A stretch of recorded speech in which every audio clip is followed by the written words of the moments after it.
নমস্কাৰ প্ৰিয় দৰ্শকসকল, আজি আমি উপস্থিত হৈছোহি নৌকাযান ব্ৰহ্মপুত্ৰৰ মুকুতাত। আৰু আপোনালোকেও আমাৰ দৰে যাত্ৰা কৰিব পাৰিব এই নৌকাযানত, উপভোগ কৰিব পাৰিব ব্ৰহ্মপুত্ৰৰ সৌন্দৰ্য, লগতে ব্ৰহ্মপুত্ৰৰ বিশালতা আৰু এক নান্দনিকতা। আহক এতিয়া আমি আৰম্ভ কৰিছোঁ আমাৰ যাত্ৰা ব্ৰহ্মপুত্ৰৰ মুকুতাত।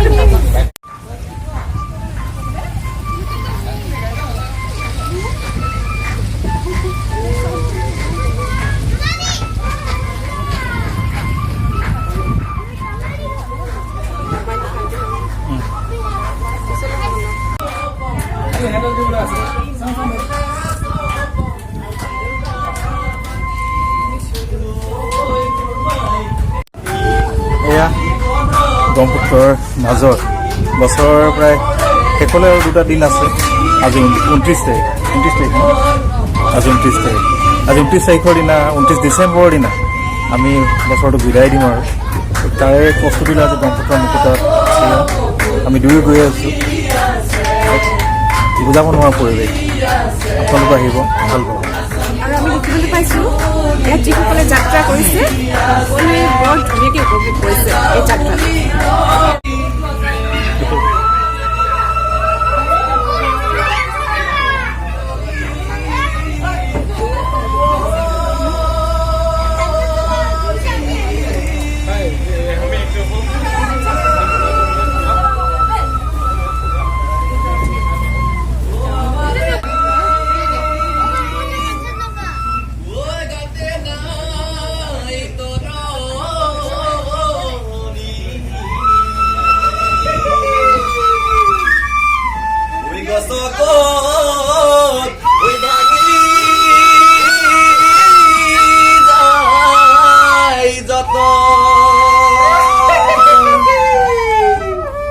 এয়া ব্ৰহ্মপুত্ৰ মুকুতাৰ ভিতৰ চৰাৰ দৃশ্য। কি সুন্দৰকৈ গীত পৰিৱেশন কৰিছে।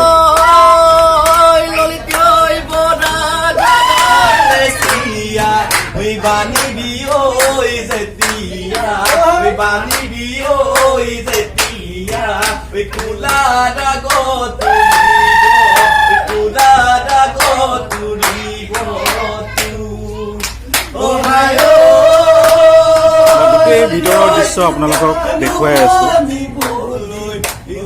কি এক সুন্দৰ পৰিৱেশ। ডিব্ৰুগড়ৰ পৰ্যটনত এটা নতুন সংযোজন যে ব্ৰহ্মপুত্ৰৰ বুকুৰ মাজত এনেধৰণে অসমীয়া থলুৱা সংস্কৃতিৰ সোৱাদ ল'ম আৰু ব্ৰহ্মপুত্ৰৰ যি নান্দনিক সৌন্দৰ্য সেয়াও আমি উপভোগ কৰিম। ব্ৰহ্মপুত্ৰৰ মুকুতাত পৰিভ্ৰমণ কৰিছে ব্ৰহ্মপুত্ৰৰ বুকুৰ মাজত। আমি তেওঁলোকৰ সৈতে সাক্ষাৎ লওঁ, তেওঁলোকেনো কি কৰি আছে আমি এক বুজ লওঁ। আমি দেখিছোঁ বেছিভাগ মানুহে ফটো তোলাত ব্যস্ত।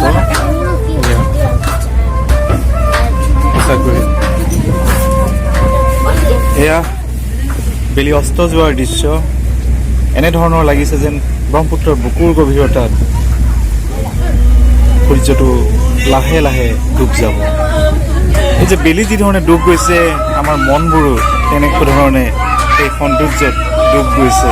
এক গভীৰতাত আমি অৱগাহন কৰিছোঁ আৰু আমাক সুৰটোৱেও লৈ গৈছে অসমীয়া কলা সংস্কৃতিৰ সেই বিনন্দীয়া জগতখনলৈ। এক বুজাব নোৱাৰা অনুভৱ।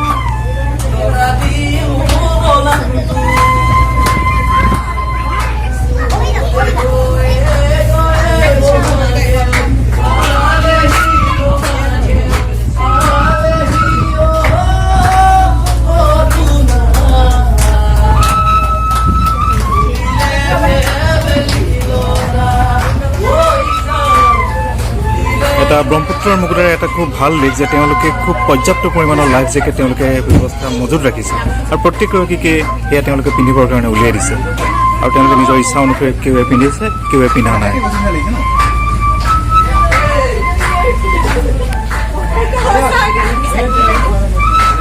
এয়া আমি ব্ৰহ্মপুত্ৰৰ যি বগীবিল দলং, এই বগীবিল দলঙৰ ঠিক মাজ পাইছোঁহি।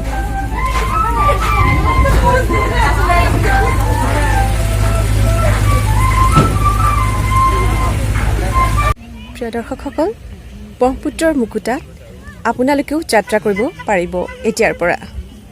আমি ব্ৰহ্মপুত্ৰ মুকুতাত আহি উপস্থিত হ'লোহি। আহি এটা সুন্দৰ পৰিৱেশ, তাত যিসকল কৰ্মচাৰী আমাক সুন্দৰকৈ আগবঢ়াই নিছে। আৰু যেতিয়া আমি আহিলোঁ, উপস্থিত হৈ দেখিছোঁ থলুৱা লোকবাদ্য শিল্পী 3গৰাকীয়ে যি ধৰণৰ অনুষ্ঠান পৰিৱেশন কৰি আছে।